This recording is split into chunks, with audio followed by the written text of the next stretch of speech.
हम चाहे चलना बंद कर दें या सांस लेना भी बंद कर दें, लेकिन हम कभी रुक नहीं सकते। हम हमेशा मूवमेंट करते रहते हैं, क्योंकि जिस अर्थ पर हम रहते हैं वो हमेशा मूवमेंट करती रहती है। इसका मतलब इस वीडियो को भले ही आप कुर्सी पर बैठ के या बिस्तर पर लेट के देख रहे हो, लेकिन अभी भी आप मूवमेंट कर रहे हैं। तो आप बोलोगे ये कौन सा नया फैक्ट है, तो स्कूल में पढ़ने वाला बच्चा जानता है। It's not interesting. अब सुनो असली इंटरेस्टिंग बात। हमारे स्पेस में बहुत सारी आकाश गंगाएं हैं, बहुत सारे ग्रह हैं, बहुत सारे तारे हैं, बहुत सारी उल्का पिंड है, बहुत सारी, मतलब इतनी कि हम गिन भी नहीं सकते। लेकिन क्या होगा अगर स्पेस से इन सारी चीजों को निकाल दिया जाए? तो स्पेस खत्म हो जाएगा, क्योंकि भैया स्पेस का जो वजूद है वो इन्हीं चीजों से है। मतलब अगर आप स्पेस को देखते हो तो उसमें आपको क्या स्पेस दिखता है? नहीं, आपको दिखते हैं ग्रह, आकाश गंगाएं, तारे, धूमकेतु। लेकिन अगर ये सारी चीजें हट जाएं तो ना स्पेस की कोई लेंथ है, ना कोई विड्थ है, कोई लिमिट नहीं है, कुछ भी नहीं है। It's empty. एक छोटा सा एग्जांपल देता हूँ। एक नदी है जिसमें बहुत सारा पानी है। ऑब्वियसली नदी में बहुत सारा पानी होता ही है। सोचो उसका कोई किनारा ही नहीं है, मतलब कोई लिमिट नहीं है, ये अनंत है, पानी ही पानी है। तो फिर क्या वो नदी रहेगी? क्या वो सागर बन जाएगी? या फिर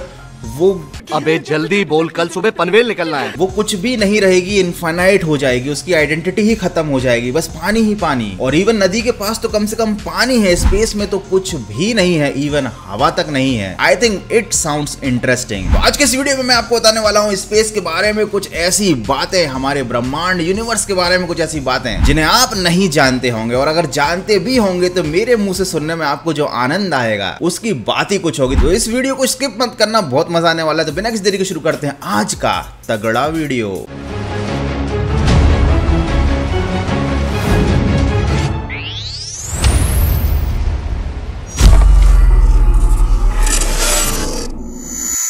दोस्तों, अंतरिक्ष में मौजूद ग्रह, आकाश गंगाएं या उल्का पिंड, इनका आकार पूरे ब्रह्मांड के सामने बहुत ज्यादा छोटा है। हमारा ब्रह्मांड इतना ज्यादा बड़ा है कि किसी भी बड़े से बड़े ग्रह का आकार भी उसके लिए राई के दाने के बराबर है। लेकिन यही छोटी छोटी चीजें मिलकर स्पेस बनाती हैं, क्योंकि स्पेस में स्पेस ही स्पेस है। लेकिन अगर ये छोटी छोटी चीजें ना हो तो स्पेस स्पेस नहीं रहेगा। It become black, that's it. इसका मतलब अंतरिक्ष में अगर कोई चीज माइक्रो सेंटीमीटर बराबर भी है तो वो बहुत ज्यादा इंपॉर्टेंट है। जैसे कि अगर आपका कोई रूम है, आपका पर्सनल रूम, उसमें से आपकी चीजें हटा दी जाए तो वो रूम आपका पर्सनल रूम नहीं रहेगा, वो केवल एक कमरा बन के रह जाएगा। और सोचो अगर उसकी दीवारें हटा दी जाएं तो फिर तो वो रूम भी नहीं बचेगा, वो कुछ भी नहीं बचेगा। इसीलिए तो कहते हैं स्मॉल थिंग्स मैटर्स। इंसान सांस लेता है, ऑक्सीजन को कार्बन डाइऑक्साइड में कन्वर्ट करता है। ये कार्बन डाइऑक्साइड हमारे वायुमंडल से कनेक्टेड होती है। हमारा वायुमंडल हमारी अर्थ से कनेक्टेड है, हमारी अर्थ हमारी गैलेक्सी से कनेक्टेड है, और हमारी गैलेक्सी इस यूनिवर्स से कनेक्टेड है, और हमारा यूनिवर्स इस पूरे ब्रह्मांड, इस पूरे स्पेस से कनेक्टेड है। इसका मतलब आपके द्वारा छोड़ी गई कार्बन डाइऑक्साइड की छोटी सी मात्रा भी ब्रह्मांड में एक बहुत महत्वपूर्ण रोल अदा करती है। छोटी छोटी चीजों से ही बड़ी चीजों का अस्तित्व होता है। अब आप बोलोगे ठीक है गौरव भाई, समझ गए कि हम बहुत इंपॉर्टेंट हैं, लेकिन इसमें ब्रह्मांड का रहस्य कहाँ है? तो असली रहस्य तो अब आने वाला है।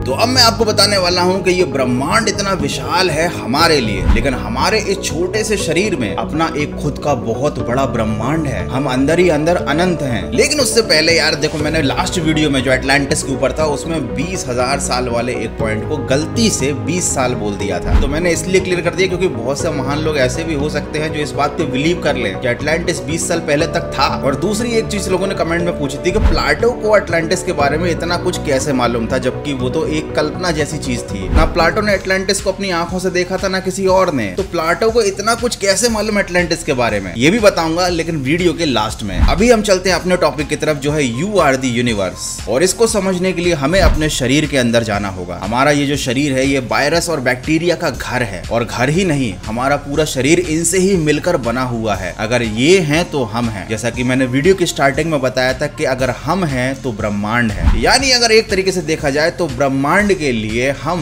वायरस और बैक्टीरिया जैसे हैं। यानी बैक्टीरिया का एग्जिस्टेंस जितना हमारे शरीर के लिए जरूरी है, वैसे ही हमारा एग्जिस्टेंस इस यूनिवर्स के एग्जिस्टेंस के लिए जरूरी है। ये बात अलग है कि ना बैक्टीरिया को उसकी इंपॉर्टेंस मालूम है, ना इंसानों को। और इससे भी ज्यादा इंपॉर्टेंट पॉइंट तो यह है कि जैसे ब्रह्मांड के लिए हम एक सूक्ष्म जीव हैं, जो ब्रह्मांड के सामने माइक्रो माइक्रो माइक्रो सेंटीमीटर के बराबर भी नहीं है, वैसे ही इन बैक्टीरिया और वायरसेस के लिए, वो बैक्टीरिया वायरस जो हमारे शरीर के अंदर रहते हैं, उनके लिए हम एक पूरा का का पूरा यूनिवर्स है। अगर आपको नहीं मालूम तो एक इंसान के शरीर में तकरीबन 40 लाख करोड़ से भी ज्यादा बैक्टीरिया और वायरस पाए जाते हैं, या शायद उससे भी ज्यादा, क्योंकि अभी तक इंसान और वैज्ञानिक अपने शरीर के बारे में ही पूरी जानकारी नहीं जुटा पाए हैं। जिस तरीके से इंसान पृथ्वी से दूसरे ग्रह पर जाने के लिए बहुत ज्यादा कोशिश करता है, क्योंकि दोनों ग्रहों के बीच में डिस्टेंस बहुत ज्यादा होती है, वैसे ही सूक्ष्म जीवों के लिए हो सकता है हमारे शरीर के एक भाग से दूसरे भाग तक जाना भी उतना ही ज्यादा मुश्किल हो। उनको भी लगता हो कि जिस शरीर में वो रहते हैं वो अनंत है, जबकि वो एक छोटे से इंसान का शरीर मात्र है। और आप सोचे इस दुनिया में लाखों करोड़ों अरबों लोग रहते हैं, मतलब यहाँ पर लाखों करोड़ों और अरबों यूनिवर्स हैं, जिसके बारे में एक शरीर में रहने वाले अरबों सूक्ष्म जीवों को भी नहीं मालूम। जैसे कि हमको नहीं मालूम कि ये अकेला यूनिवर्स है इस दुनिया में, या फिर ऐसे बहुत सारे यूनिवर्स हैं। और उससे भी इंपॉर्टेंट और इंटरेस्टिंग फैक्ट तो ये है कि एक बैक्टीरिया का शरीर भी हमारी तरह ही छोटे छोटे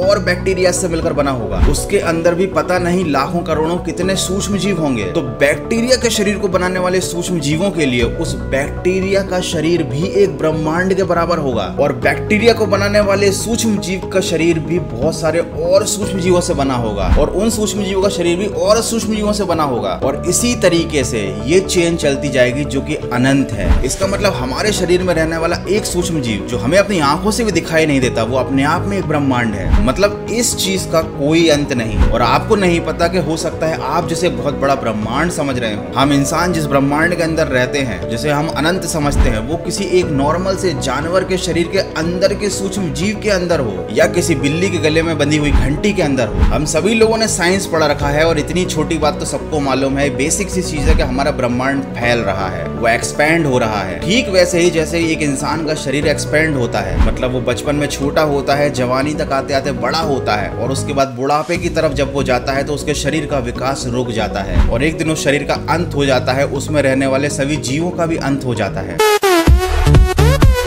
और यही प्रोसेस काफी हद तक ब्रह्मांड में भी चल रही है। हमारा ब्रह्मांड भी अभी जवान है और ये एक्सपैंड हो रहा है। हालांकि इसकी एज एक्सपैंड होने की इतनी ज्यादा है कि हमारी कई पीढ़ियां निकल जाएंगी। लेकिन आप खुद सोचकर देखो कि एक छोटे से क्रिएशन का एक टुकड़ा इतना ज्यादा कॉम्प्लेक्स है। मतलब हमारी पृथ्वी में मौजूद एक पत्ते के अंदर भी अगर जाओगे तो आपको इतनी नॉलेज मिलेगी, इतने सारे सीक्रेट्स मिलेंगे, तरह तरह की संरचनाएं मिलेंगी कि आप जानकर हैरान रह जाओगे। किसी छोटे से जानवर के शरीर के बारे में जब आप पूरी स्टडी करोगे तो उसके अंदर भी एक बहुत बड़ा विज्ञान मिलेगा। तो आप खुद समझ सकते हैं कि इस क्रिएशन के सोर्स को समझना इंसानों के लिए बिल्कुल इम्पॉसिबल है, क्योंकि हम तो एक सूक्ष्म जीव हैं। और शायद यही रीजन है कि हमारा दिमाग हमेशा कंफ्यूजन में रहता है, क्योंकि हम ब्रह्मांड के बारे में, यूनिवर्स के बारे में बहुत कुछ नहीं जानते। हम इस बड़ी सी क्रिएशन का एक टुकड़ा बनकर, एक हिस्सा बनकर इसमें डिसॉल्व तो जरूर हो सकते हैं, लेकिन इसके सारे सीक्रेट्स को हम कभी नहीं समझ सकते, क्योंकि ये हमारे लेवल से बहुत ज्यादा विशाल है। यार आपको क्या लगता है, मैंने जो आपको ये थ्योरी बताई है कि हमारा ब्रह्मांड जितना विशाल है उतना ही सूक्ष्म भी हो सकता है, इस थ्योरी के बारे में आपका क्या कहना है मुझे कमेंट करके जरूर बताना। और हाँ, आप बात करते हैं कि प्लाटो को अटलांटिस के बारे में इतना कुछ कैसे पता था, तो प्लाटो की पिछली 6 पीढ़ियों से लगातार अटलांटिस के बारे में कहानियां पीढ़ी दर पीढ़ी आगे बढ़ती चली गई। मतलब प्लाटो की जो सबसे पुरानी पीढ़ी थी, उन्होंने अटलांटिस के बारे में नॉलेज अपनी नेक्स्ट जनरेशन को दी, उसके बारे में पूरी डिटेल बताई, और इसी तरीके से इन्फॉर्मेशन करीब 6 पीढ़ियों बाद प्लाटो तक पहुंची। और प्लाटो को अटलांटिस के बारे में जो भी जानकारी उसके पूर्वजों से मिली थी, उन्होंने उसको एज इट इज अपनी बुक्स में लिखा। तो यार आई थिंक आज के वीडियो के इतना काफी। आई होप कि वीडियो देखने में मजा जरूर आया होगा। और हाँ, ये कमेंट मत करना कि अगर गौरव भाई हमारे साइंस के टीचर होते तो क्लास शुरू करने से पहले बोलते बिना किसी देरी के शुरू करते हैं आज का तगड़ा चैप्टर। तो यार चलो वीडियो एक बार खत्म करते हैं, क्योंकि मेरे शरीर के अंदर जो हजारों लाखों सूक्ष्म जीव हैं उनको भूख लग रही है। मतलब मुझे नाश्ता करने जाना है। आप भी खाओ पियो मजे करो, क्योंकि नहीं पता कब हमारे यूनिवर्स का अंत हो जाए। मिलते हैं अगले तगड़े वीडियो में।